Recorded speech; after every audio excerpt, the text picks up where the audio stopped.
Good morning, Wilshire Avenue Church. I'm happy to be with you. My name is Kaleigh Lawrence. You may know who I am. You probably don't know who I am, but I know who you guys are. And Elroy asked me if I could create a little video for you guys about who I am, what I do, and what I'm doing currently in Orange County.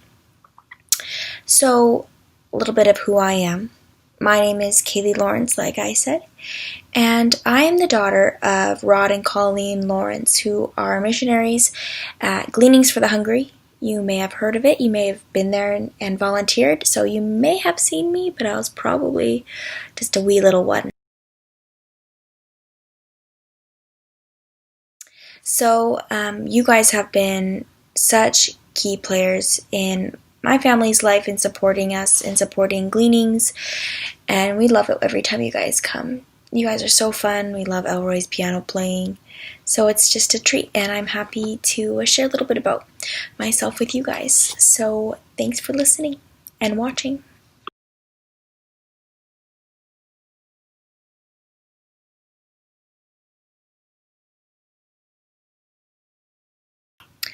So to begin, I will tell you a little bit about my life as a missionary kid, just a little bit, and how that sort of got me to where I am right now, which is working with our homeless neighbors here in Orange County. So at 7 years old, my parents moved my family, my brother and I, from Dawson Creek, British Columbia, Canada, to Dinuba, California. World of a difference, let me tell you. And in California, we were part of a missions base. Well, my parents are still part of the missions base called Gleanings for the Hungry, which is with youth with a mission. And at Gleanings, we process food and make it shelf stable so that we can ship it off to different countries and organizations and ministries all around the world. So my parents are still doing that. My mom is currently on the leadership team and doing anything else that needs to be done, and my dad works in the shops, and his love at Gleanings is the backpackers, which sadly, due to the pandemic, has been very slow. We have no backpackers at the moment, which sucks. They're so fun. So that's who my parents are.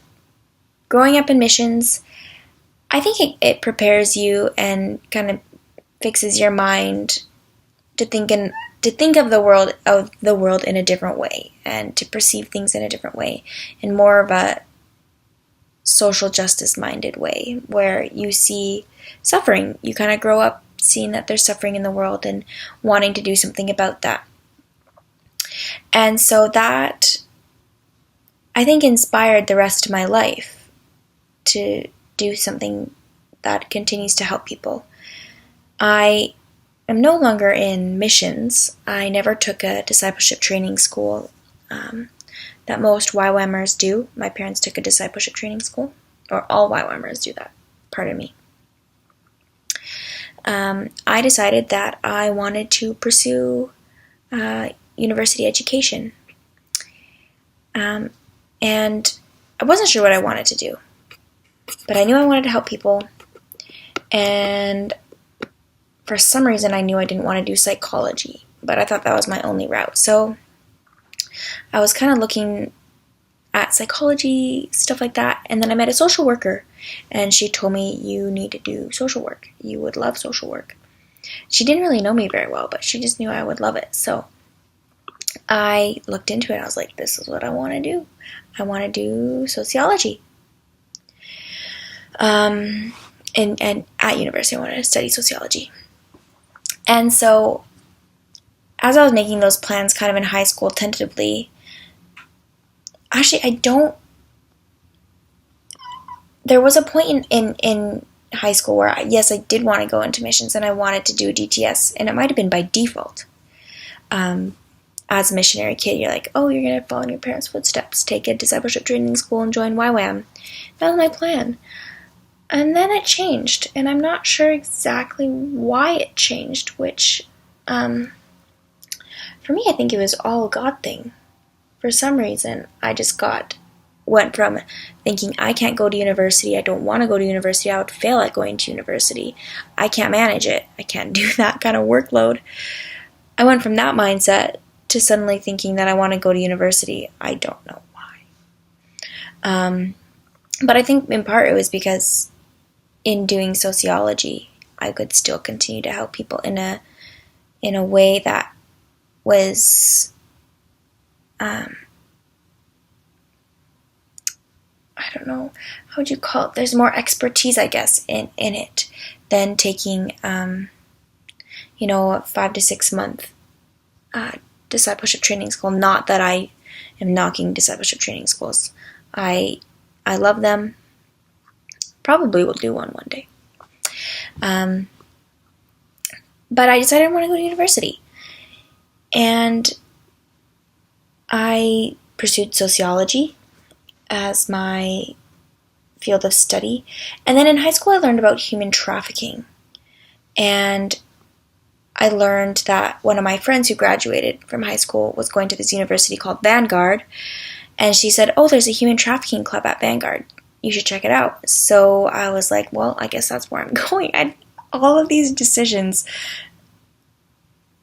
were just kind of like, just made sense in my brain at the time, even though I hardly mulled over anything. Like, I didn't apply to any other colleges. I was like, Vanguard or nothing, I guess. So, senior year of high school, I decided to go to Vanguard, got accepted, and then began their sociology program. At Vanguard, I also decided to minor in women's studies, which is now called Women in Justice. And the women's studies minor is, the focus is anti-human trafficking and gender justice. So we talk a lot about, of course, human trafficking, what it looks like, aftercare, labor trafficking, sex trafficking, ethics within anti-trafficking, all that kind of stuff. And then there was the other side of it too, which was the gender justice, which ties in hugely with human trafficking. But the gender justice is looking at how the world perceives women and how the church perceives women, and how has the church been treating women, and have they been treating them as equal bearers of God's image.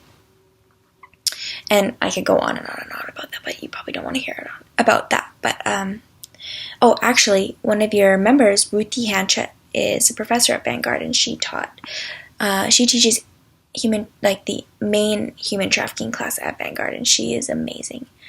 Little advertisement for Vanguard: they have a anti-human trafficking certificate that falls under the Global Center for Women in Justice organization. So if you want to learn more about human trafficking, get educated, begin being a part of the fight, education is key. I would definitely check it out.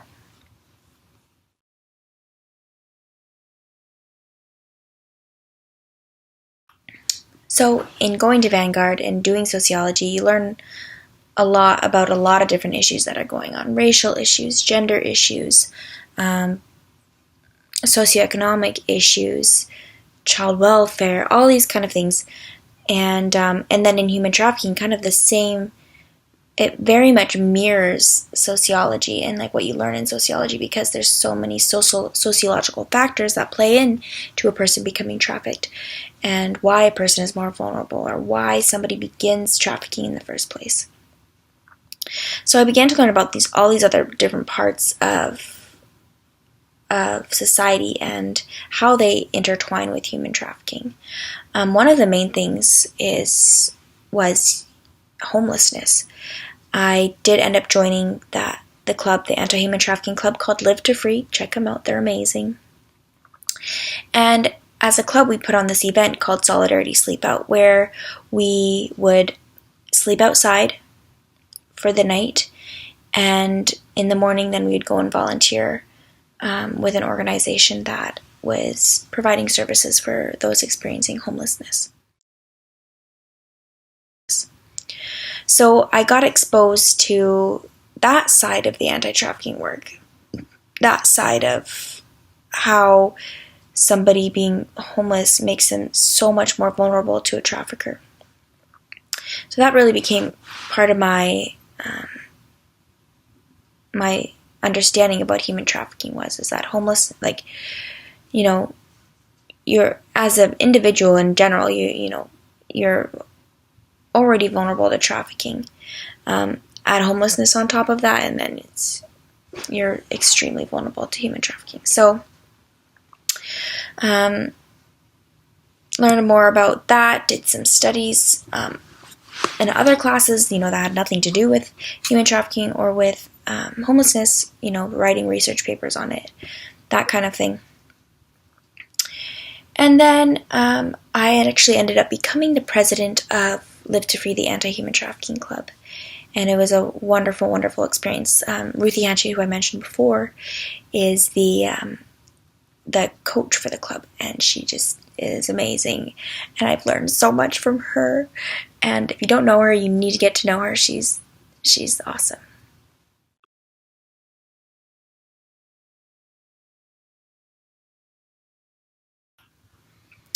So another really awesome thing about Vanguard is that the professors will often bring in guest speakers. And in my Intro to Social Work class, we had a guest speaker from CityNet, which is a homeless organization working to connect homeless people with resources within the city. So that is mostly case management, so meeting people where they're at, getting on their level, giving them the resources that they need to then obtain housing. So this woman talked in our class, and I was like, that's pretty cool. Like, that's a really cool organization in that their approach to homelessness is so different than most organizations. And, I kind of moved on from that, when she was gone. I looked into it once and then kind of moved on with life, I guess. And then come graduation, I need a job. And, well, okay, let me pause and talk about how difficult coronavirus was. The thing that really sucked about it is because in my anti-human trafficking club, we were going to go on a tour in the Central Valley. We were going to go to high schools and churches, and we are going to talk to youth about human trafficking, what it looks like, how they can stay safe, how they can keep their friends safe and join the fight. And the weekend we were supposed to leave that weekend, we got told that it's canceled. We can't do it anymore due to coronavirus. So that really sucked. And, everybody got sent home at that point. And at Christmas time this year, I was like, this might be the last time I'm going to actually spend, quality time with my parents. And the pandemic, forcing us to go home was a blessing for me because I got to see my parents again and my family. And, with the pandemic where it is right now, I probably won't get to see my parents, I don't know, maybe till December. Anyway, I digress. I was supposed to be telling you about what I'm doing at my job. So, I got hired as a logistics coordinator at a shelter in Santa Ana. And at the shelter, I go in there at 6 o'clock in the morning. I wake up at 4 o'clock in the morning because of extra precautions I'm trying to take with myself. But waking up 4 o'clock, 4:30 in the morning to get to work by 6 o'clock, going from Long Beach to Santa Ana. And get there at 6 o'clock, and people are still sleeping, coffee's brewing, and begin my day.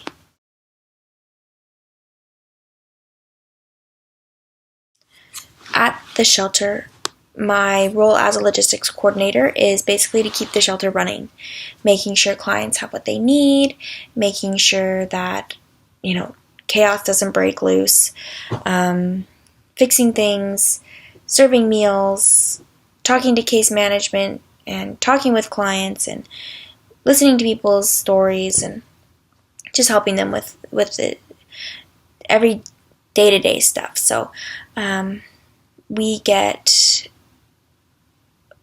food brought in every day, and then we serve that to our clients. And the point of the shelter is so that our clients can shelter in place. That being said, clients aren't allowed to go out very often. They're allowed to leave once a week.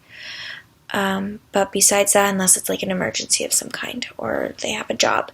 So really, a lot of clients are there 24/7. So we try to provide them with something to keep them entertained. We have, movies and TV and books, and, they can go outside, listen to music, play games. Then we have case management. And case management basically meets with the clients at our shelter and helping them create a individualized plan to help them move forward from the shelter. Whether that's moving into transitional housing or permanent housing or moving in with family, anything to help them get out of the shelter and off the streets. For me personally, what I love doing at the shelter, I love working at the front desk. At the front desk, you do a lot of problem solving, a lot of talking with clients, a lot of talking with people on the phone, talking with case managers. I just feel like up at the front, I'm always learning something new.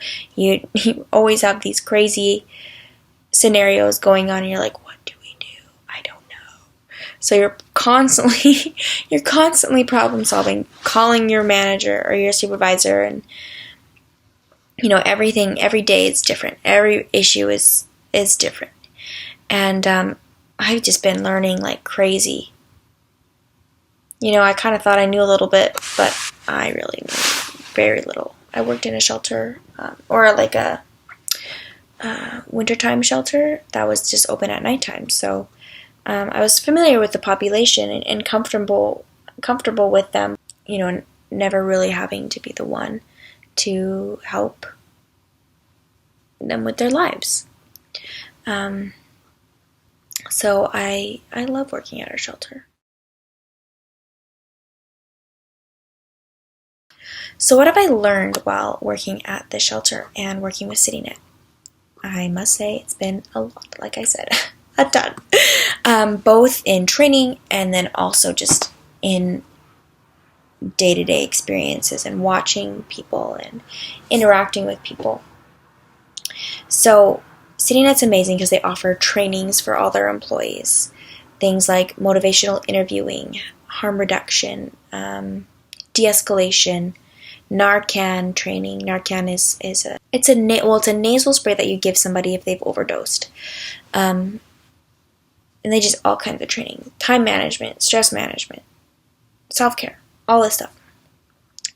And then also on just the day-to-day, learning so many lessons and learning how to apply the things that they teach us in our training. So de-escalation, that's hard because when a client's starting to get upset and mad at you and they're accusing you of things or your colleagues of things and they're upset, you're like, oh my gosh. Like for me, the tendency is to like take it personally, and then maybe you start escalating. You're like, well, no, you're wrong. You need to calm down. Like that stuff doesn't fly. I've seen it.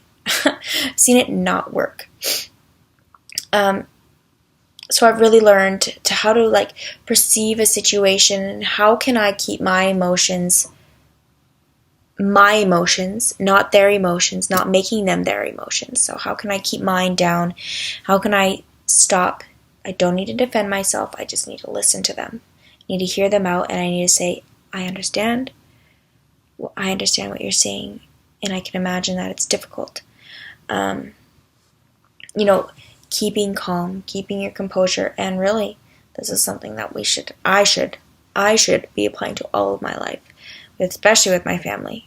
One person starts arguing with you, you start arguing. They start yelling, you start yelling. It just, it doesn't work. We all know it doesn't work, yet we do it. So, I don't know. We should all learn how to do de-escalation.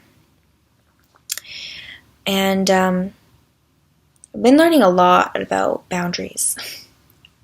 That was sort of like a first or second week thing, learning about boundaries. People will make comments towards you, about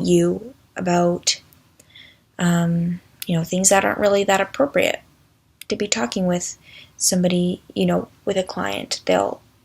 A client should not be talking about you about those things. So you have to learn to say, well, I don't want to talk about that right now, or that's inappropriate to say to me. And those are like easy boundaries, The harder boundaries are when people are starting to ask for things that, they want something, they want to go out, they want you to give them this. And part of it makes sense. You're like, yes, you do. You need to go out, you need to go do this, and you need to get that. But then we have to maintain the integrity of the shelter. So it's maintaining those boundaries of nope, sorry. If somebody's like, oh, I want to go out of the shelter, I need to do this. And you're like, well, you're not supposed to leave the shelter because of the pandemic, right? We're trying to keep everybody safe. And then they're still like, oh, I need to go out. And I can say, well, either you can stay in the shelter, or I can contact a supervisor for you if you want to talk to them and dispute the issue, dispute the rule. And oftentimes that's what they want to do. They want to talk to a supervisor.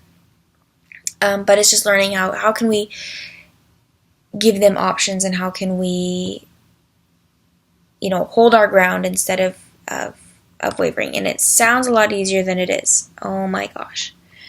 And then people will make up reasons to go outside and all this stuff. So learning a lot about boundaries and how to just stick to what you think is right, even though, somebody might be trying to convince you otherwise. It's just a huge learning curve working at the shelter and learning how to work with colleagues and communicating. And it's hard, but that means I'm growing. So that's great news. So where am I going next? What are next steps for Kaleigh Lawrence here? The future is very fuzzy, but I know one thing for sure is that I applied, because this job at the shelter was temporary. I applied for some other positions, another position in the company, and I'm so grateful to say that I got accepted. So I will be becoming a case manager at a different project within CityNet, doing housing navigation, basically helping people find housing, help people get their benefits, helping people get the materials that they need to get housing. So you could be, if you would like to, I would really appreciate some prayer for that, because that's going to be hard. And like I just said, because it's hard, I will be learning a lot. So I'm going to need a lot of prayer and a lot of patience and a lot of grace and compassion for myself. And prayer for the clients that I will be working with, hoping that I, don't screw anything up for them. I'm also working on moving into an apartment in Fullerton. I'm moving to Fullerton. So that's kind of in the process now that I've been working for a couple months. It's something that I'm able to do now. So you can pray that works out. That's still a little fuzzy. As of now, my future is only as far as December. That's all I can anticipate, because that's when the case manager job ends, because this is also temporary because it's for the pandemic. Primarily because of the pandemic. So, yeah, that's a little bit about who I am and what I do. Thank you so much for listening to what I have to say and about my story and what I've been learning and experiencing. And I hope that what we're doing with CityNet gives you a little bit of hope during the pandemic, knowing that there's people doing stuff for those that are most vulnerable right now. You could check out CityNet online at citynet.org. Also, if you want to check out some of the other organizations that I mentioned, like Live to Free. We have a website also, livetofree.org. And if you want to learn more about human trafficking and online predators, definitely reach out to them. They would love to talk to your youth. And they've been doing Zoom trainings or presentations. So definitely check that out. And then also, if you want to learn even more about human trafficking and what you can do in the anti-trafficking field, check out the Global Center for Women and Justice at gcwj.org. They are phenomenal. One of the best anti-trafficking resources in Orange County, probably in the nation. So definitely check that out if you want to learn more. All right, I'm going to sign off, and thank you so much for listening. Bye, guys.